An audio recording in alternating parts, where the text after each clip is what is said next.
এখন মানে দিন শেষে এমন হইতে পারে আপনি বিএনপির পক্ষে বলবেন, জামায়াতের এনসিপির পক্ষে বিপক্ষে বলবেন, এটা হইতে পারে। কিন্তু যখন কথা আওয়ামী লীগের পক্ষে চলে যায় তখন তো মনে হয় যে সে টাকার বিনিময়ে হোক আর অন্য কোনো কিছুর বিনিময়ে হোক, সে হলে এরকম একটা জিনিস আর কি, বস্তু, ব্যক্তি বলবো না আর কি, ব্যক্তি বলবো তখন যখন ব্যক্তিত্ব থাকবে, যে ব্যক্তিত্ব বিক্রি করে দেয় এবং সে এই কাজটা করতেছে। আমি আসলে এরকম বেশ কিছু মানুষ আছে যেগুলোকে পাত্তা দেওয়ার প্রয়োজন মনে করতেছি না, কারণ তারা এই পাত্তাটুকুই, অ্যাটেনশনটুকুই চায়। আমজনতা দলের তারেক রহমান, উনি হঠাৎ করে দেখলাম যে খুব এলোমেলোভাবে কথা বলছে বিভিন্ন রাজনৈতিক দলের উপর, বিশেষ করে জামাত ইসলামের উপর তার একটা প্রচণ্ড আক্রোশ। এটা কী জন্য হচ্ছে বলে আপনি মনে করেন? ব্যক্তিত্বহীনতার জন্য। এবং এর আগে ধরেন আমরা আন্দোলনের সময় দেখছি যে উনি লজিক্যালি কথা বলতো একটু আধটু, আবার আন্দোলনের এখন কিন্তু সে বেশিরভাগ কথা বলে যেমন দেখবেন যে সে আওয়ামী লীগের ভোটগুলো চাচ্ছে। হ্যাঁ, ওইটাই, মানে এক সময় সে ধরেন আওয়ামী লীগের বিপক্ষে কথাবার্তা বলছে। এখন মানে দিন শেষে এমন হইতে পারে আপনি বিএনপির পক্ষে বলবেন, জামায়াতের এনসিপির পক্ষে বিপক্ষে বলবেন, এটা হইতে পারে।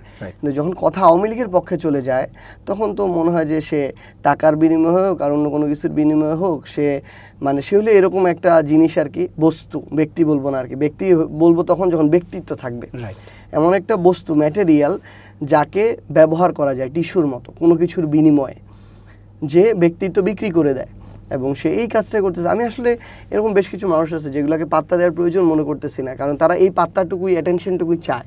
সো ওইটুকু দেওয়ার প্রয়োজন নাই তাদেরকে। চাকরির প্রবেশের বয়সসীমা আপনি 35 বছরের বিপক্ষে মনে একটা অবস্থান নিয়েছিলেন, 32-এর পক্ষে আপনি অবস্থান করেছেন। এটা কি কোনো আছে কিনা আপনার কাছে? না, এটা আমার কাছে একদমই লজিক্যাল আর কি।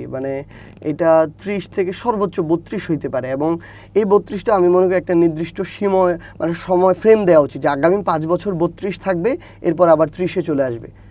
আমার চিন্তাটা এরকম, এবং আগামী 10 বছর পরে এটা 28-এর মধ্যে আসবে। আমি এটা মনে করি এটা ঠিক করে দেওয়া উচিত, এবং 10 বছর পর আমি এটাও মনে করি 28-এর মধ্যে আসা উচিত। ধরেন একজন রেগুলার, তাহলে তার আগে কেন 10 বছর বা 5 বছর? তার আগে আপনার বাংলাদেশের গ্র্যাজুয়েশনের যে সিস্টেমটা, এটা 4 বছরে প্রত্যেকটা জায়গায়, ন্যাশনালে হোক, প্রাইভেটে হোক, পাবলিকে হোক, শেষ করার বাধ্যবাধকতা থাকতে হবে। তাহলে ধরেন আমার একটা মানুষ ক্লাস 1 হয় 6 বছর বয়স, তাই না? তাহলে আপনার এদিকে 12 বছর পড়তে হচ্ছে, তাহলে 12-6 18, এইচএসসি পর্যন্ত 18। আপনার অনার্স হচ্ছে 4 বছর, 18 আর 4 22। এখানে যদি আপনার আরও 2 বছর আমি এক্সট্রা ধরি, ধরেন এইচএসসির একটা গ্যাপ আছে, এসএসসির গ্যাপ আছে, আরও 2 বছর এক্সট্রা ধরলাম, তাহলে আপনার গ্র্যাজুয়েশন শেষ করতে 24 বছর ধরেন যাচ্ছে সর্বোচ্চ, এর বেশি জীবনও যাবে না। 24 বছর গ্র্যাজুয়েশন শেষ করতে একটা চাকরিতে, সরকারি জবের পড়াশোনা একরকম, বেসরকারি আরেক রকম। একটা চাকরিতে ঢুকতে যদি আপনার 4 বছর সময় লাগে, তাহলে আমি মনে করি যেটা 4 বছর হবে না, এটা 40 বছর হবে না। আমার সোজা আমাদের মন মানসিকতা, মনস্তত্ত্বটা হচ্ছে আমরা শেষ 1-2 দিন 3 দিনে কাজটা শেষ করতে চাই।